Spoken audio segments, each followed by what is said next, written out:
بسیاری‌ها فکر می‌کنند که اکولوژی این یک موضوع بسیار دشوارفهم است. این موضوعی است که تنها در کتاب‌ها است و تنها در سطح‌های علمی بررسی می‌شود و برای فهمیدن ماهیت آن باید که در دایره‌های علمی اشتراک کرد و این موضوعات تنها در سطح‌های بلند علمی و رسمی بررسی می‌شود. نه همه می‌توانند که آن را درک کنند، اما در اصل این گونه نیست. پس بیایید امروز ما به اکولوژی از یک نقطه نظر دیگر نگاه می‌کنیم تا که آن برای همه عادی و فهمو باشد. اکولوژی نه در یگان جای دور است، آن همینجاست. این هوایی است که ما هر روز نفس میکشیم. این آبی است که ما مینوشیم. این زمین است که رویش قدم میزنیم. این خانه ماست.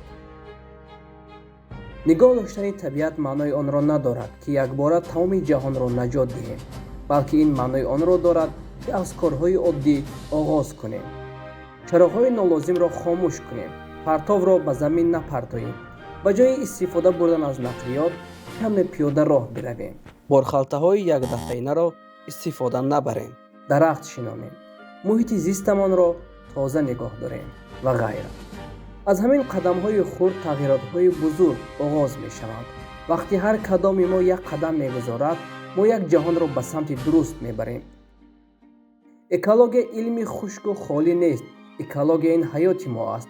این محیط زیست ما است.